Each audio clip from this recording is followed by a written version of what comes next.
Magandang araw mga kahuwan. So ngayon nga ay pag-uusapan natin kung dehado nga ba sina Monkey D. Luffy, Trafalgar Law at Eustass Kid laban dito kay Kaido. So bago yan, huwag kalimutang pindutin ang like at subscribe button para updated ka sa mga bagong video.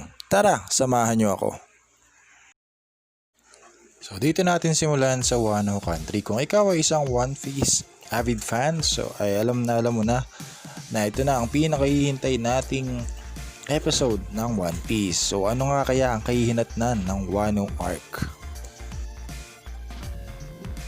So dito nga sa Wano ay nagkaroon ng kasunduan si Luffy at ang kanyang mga kasama sa anak ni Kozuki Oden na si Kozuki Momonosuke. Kaya dito nabuo ang Ninja Pirate Mink Samurai Alliance na may planong pabagsakin si Kaido at tanggalin sa pwesto si Orochi. Pero di ba nga nagpuunan ng samahan itong si Kaido at si Big Mom, so meron na rin silang alliance at para sa akin ang pinakamalakas sa mga Yonko ay si Kaido. Di ba nga ilang beses na siyang nahuli ng world government at hindi nila ito mapatay. Naalala nyo ba yung isang episode din na tumalon si Kaido simula sa Sky Island pero hindi pa rin siya namatay. So sana ay talagang makaya nila Luffy na talunin itong si Kaido at si Big Mom. At maraming ang teorya ang lumalabas na itong tatlo, sina Luffy, Trafalgar Law at Eustass Kid, ang malamang sa malamang ay humarap kay Kaido. Kaya paano ko naman nasabi na dehado nga silang tatlo kung kakalabanin nila si Kaido? So alamin muna natin ang abilidad ng bawat isa bago ko sagutin yan. Yan, so unahin na nga natin itong si Eustass Kid. Si Eustass Kid ay merong magnet fruit. Ito ay isang paramecia type devil fruit na nag-aalaw sa kanyang katawan na parang maging isang magnet at makakreate ng magnetic fields na pwedeng maka-attract or maka-repel ng metal objects na kahit anong gustuhin ni Eustass Kid ay pwede niyang gawin. Pwedeng gawing shield or pwede rin gawing isang malaking weapon. Okay? Ngayon guys, ang nakikita kong isang disadvantage ni Eustass Kid kay Kaido ay kung mapahiwalay si Luffy at Trafalgar Law sa kanya, no? Di ba nga, naalala nyo nung kalaban ni Kaido si Luffy? Ginamitan na ni Luffy ng haki si Kaido pero isang hataw lang sa kanya ay talagang lumipad siya, no? Paano kung ganun din ang mangyayari kay Eustass Kid? Kayanin kaya ng mga object na ma-attract ni Eustass Kid at kahit gawin itong shield ay kaya niya itong sanggahin?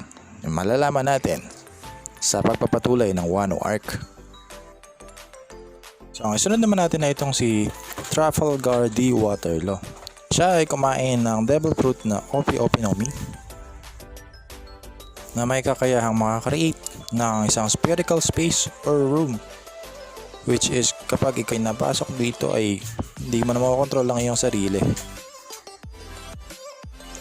Ang abilidad na ito nilo ay una nating nakita sa Sabaudi Archipelago. Sinasabi rin na ang Marines ay handang bilihin ang devil fruit na ito sa halagang 5 billion berry dahil sa unique nitong kakayahan na makapagpagaling ng kahit anong sakit kahit wala pa itong lunas. Si Trafalgar Law ay marunong din gumamit ng espada at una nga nating nakita ang abilidad na ito sa Punk Hazard nang pinatay ni Trafalgar Law ang Vice Admiral na si Virgo. Yan, ang nakikita ko namang disadvantage nitong si Law kung nakaharap niya si Kaido ay di ba nga kapag inatake mo ng tuloy-tuloy si Law ay hindi siya makakapag-create ng room. So kung ganun ang gagawin ni Kaido ay parang talagang dehado si Law kung ito ay mag-iisang lalaban kay Kaido at mahihiwalay ni Kaido si Luffy at si Eustass Kid dito kay Law.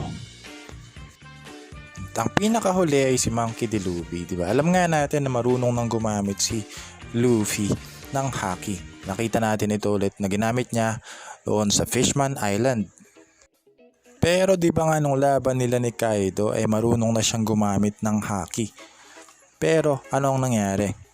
Wala pa rin siyang kalaban-laban kay Kaido noon, di ba? Nakita nyo at nakita nating lahat kung paano lamang parang langgam na pinitik o pinatalsik ni Kaido si Luffy. At dahil doon ay umatras muna ang Straw Hat Pirates dahil talagang hindi nila kayang talunin si Kaido. At sa pagkakatanda ko ay hindi pa halos gumamit ng haki si Kaido sa laban nilang ito ni Luffy.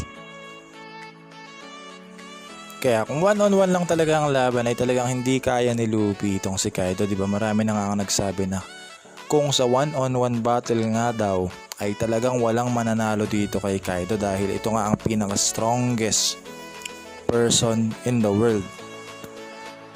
At sa palagay ko lang talaga mahihirapan pa rin si Luffy na tumapat sa lakas ni Kaido, 'di ba? Kahit marami nga nagsasabi na kaya nang tumapat ni Luffy kay Kaido dahil sa pagkapanalo ni Luffy kay Katakuri ay hindi naman natin pwedeng ikumpara si Katakuri sa lakas ni Kaido, ano?